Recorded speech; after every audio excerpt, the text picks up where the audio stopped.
Menteri BUMN Erick Thohir katanya akan mendirikan kawasan khusus industri rumah sakit asing di Sanur, Bali, yang regulasi perizinan dokternya diistimewakan dan tidak ada pengawasan dari Dewan Kehormatan baik etik maupun disiplin kedokteran Indonesia.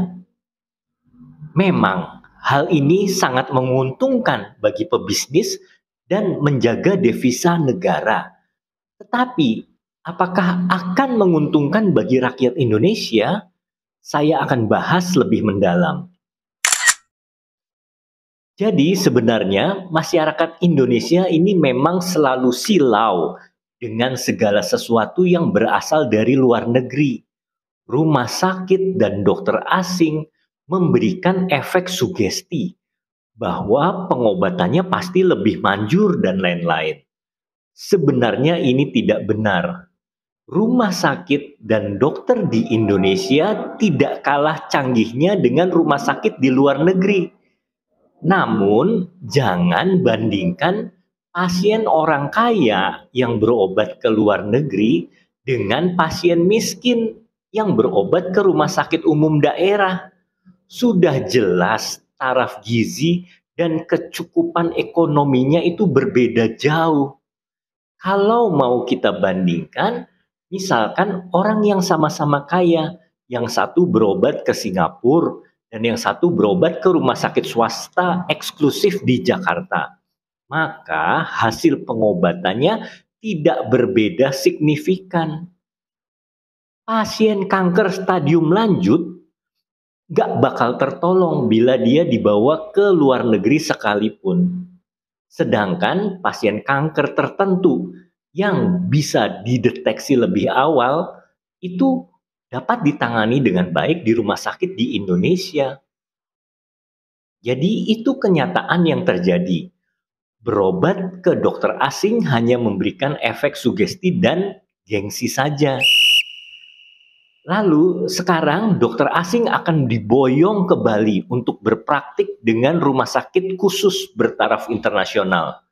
Pertanyaannya, apakah biaya berobatnya lebih murah daripada kalau kita berobat ke luar negeri? Tidak juga. Pastinya bisa lebih mahal. Karena untuk membayar dokter asing yang diboyong dari luar negeri ke Indonesia. Karena kan mereka juga pasti kena pajak pemerintah. Hanya saja memang pasien tidak perlu keluar uang transport, pesawat, dan akomodasi seperti kalau berobat di luar negeri.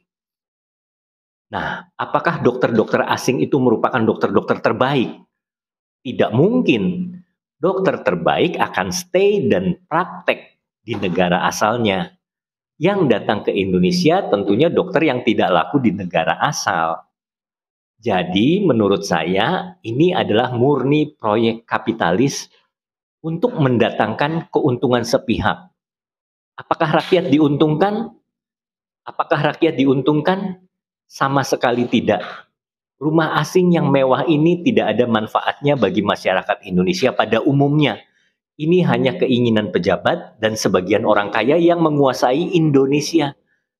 Bagaimana dengan perlindungan pasien yang berobat ke rumah sakit asing tersebut? Jaminannya tidak jelas. Kalau sampai ada masalah atau malpraktik, dokter-dokter asing tersebut tidak bisa diperkarakan oleh Komisi Etik dan Disiplin Kedokteran Indonesia. Jadi sekali lagi, proyek ini hanya proyek gagah-gagahan saja dan tidak berpihak kepada masyarakat Indonesia. Demikian pandangan saya. Saya terbuka untuk berdiskusi di kolom komentar. Semoga kita semua paham dan sadar akan dibawa kemana arah dari bangsa ini. Cat Beauty, aman dan rasional.